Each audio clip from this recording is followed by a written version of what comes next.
Growing up had been filled with strange and awkward situations due to her daydreams. She realised how uncomfortable she made others feel and was a shy and reclusive child. Her only friend Tamara seemed nonchalant and unperturbed by her oddness though, and took it in a stride. Tamara had a quality that led to her being very accepting.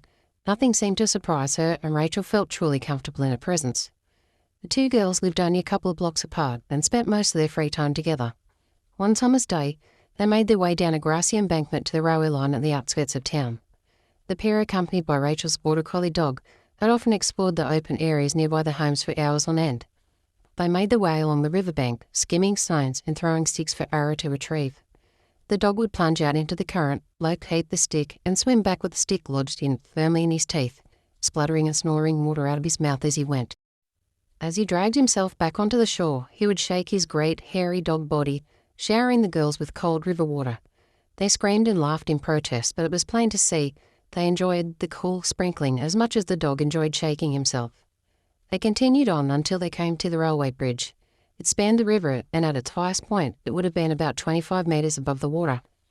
Some of the local kids had hung a rope off the underside of the bridge, where there was about a 10-metre drop to the river. Those who were brave enough would swing out over the water and allow themselves to drop into the murky current below. Neither Rachel nor Tamara had ever been out on the bridge before, and just the thought of free-falling into the uncertain depths made Rachel shudder. "Let's go across," said Tamara. "No way," said Rachel. "Come on, I'm game," said Tamara, and she headed out onto the sleepers. "No, I don't want to," yelled Rachel after her, but Tamara had already started across the bridge. Sleepers were placed about 2 foot apart, and Tamara had to take large strides to get just from one to the next. There was nothing between the sleepers, just the iron railway tracks on top and the occasional support beam underneath, so you could see straight down to the river below.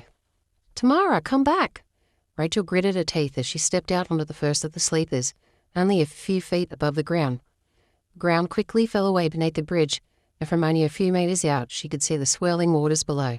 It made her feel dizzy. She closed her eyes in an effort to stop her knees from shaking. Ara was barking from the riverbank. He'd started to follow Rachel, but then thought better of it and dropped to his haunches at the beginning of the bridge. Rachel reopened her eyes and saw that Tamara had continued on her way across and was now almost at the centre of the bridge. Rachel forced herself to go on. She was relieved to see that Tamara had last stopped in the middle, was now clinging to one of the iron support beams that made up the sides of the bridge.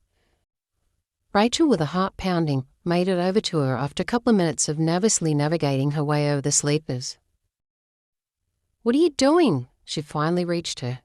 "I can't move." "What?" "I didn't realise I'd come so far. Look how high it is up here." "I don't want to look," screamed Rachel. "I told you not to come out here. We've got to go back." "I can't," Tamara said almost in a whisper. Tamara's face was drained of colour, and Rachel could see she wasn't far off throwing up, or worse still, fainting. Rachel was at a loss. She could still hear Arrow on the riverbank behind them, barking frantically, but he was now a long way off. The distance to the other side looked about the same, so they were stuck right in the middle. She wrapped her hands around the support girder next to Tamara's white knuckles and leaned into the inside edge of the bridge, trying not to look down either side of the sleeper into the raging current below. "I'll stay here with you," she told Tamara. "Someone will have to come along soon and we'll get some help." "Okay," came Tamara's feeble response. They stayed out there for about 45 minutes before Rachel noticed something unusual, something that made her feel even more uneasy than being perched above the river. The bridge's girders were starting to tinkle in her hands. Sensation felt like there was a small electric current flowing through the metal and into the rivets. The current grew slowly with intensity until it became more noticeable. Tamara could feel it too now. It was clearly a vibration, and the girders themselves were beginning to hum with the sensation. Rachel clicked first. "Oh no." "What?" said a now petrified Tamara. "What is it?" "A train." The words fell from Rachel's lips and hung in the air. The pair looked around themselves in desperation. They were right next to the tracks. When the train crossed the bridge, there would not be enough clearance for them to remain inside the girders as it passed. The whole bridge was moving now, as if it were alive. Rachel looked at the far embankment to see the train beginning to make its way onto the bridge. "What are we going to do?" yelled Tamara. "It's too far down for us to jump into the water. We'll be killed for sure." Rachel was overwhelmed with fear herself. She knew that what Tamara was saying was true. Even if they survived the fall, they might be hit in a submerged tree or a sandbank that the river was notorious for. With tears streaming down her face, she grabbed Tamara's hand and clenched it tightly. The strength of a warm hand on her shoulder made her turn around. A Negro man with shiny black skin and a large friendly smile took her by the elbow. "Come with me, child," he said. She held tightly to Tamara's arm as the stranger helped her climb up onto the iron girder they'd been clinging to.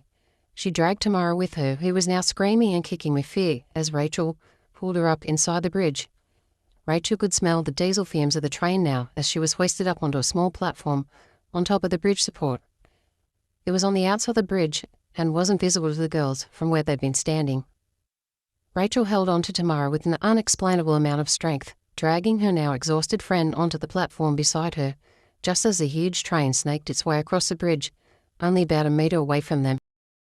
After what seemed like hours, the train finally crossed and the bridge stopped seething and lurching. It resumed its peaceful state again and the humming of the metal girders ebbed away.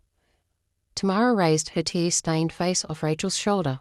The pair had sat huddled on the platform, hugging each other until the train had passed. Now as they looked about them, they could see the exposed end of the sleepers on the outside of the bridge, about 6 foot below. Again, the Negro man came to their rescue, reaching up from the inside of the bridge, where the girls had been standing before. He coaxed Rachel to make her way down from the platform and back inside the bridge. Again, she took Tamara's hand and helped her climb down beside her. Then slowly and carefully, the man led the girls back across the bridge.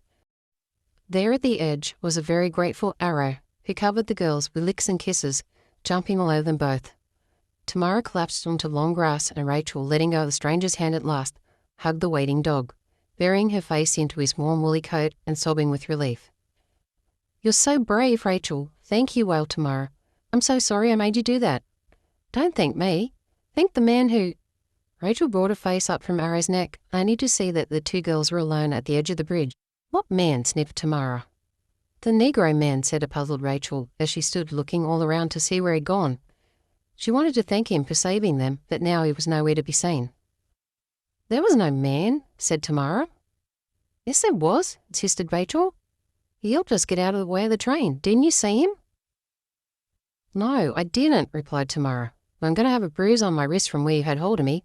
Lucky for us you had your vitamins this morning," she grinned as she rubbed her arm. Rachel couldn't understand why Tamara hadn't seen the man, as she had been right next to him.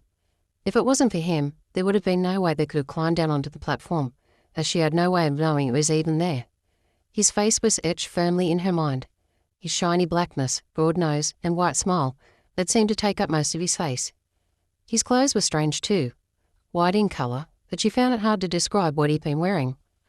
He definitely didn't look like a local, more like an African tribesman in a long white poncho. Whoever he was and wherever he'd come from, Rachel was just glad he'd been close by when they needed him. As they slowly made their way back, the two girls agreed that it would be best not to mention to anyone what had just happened, just in case they got in trouble for being on the bridge. They promised each other never to try anything like that again.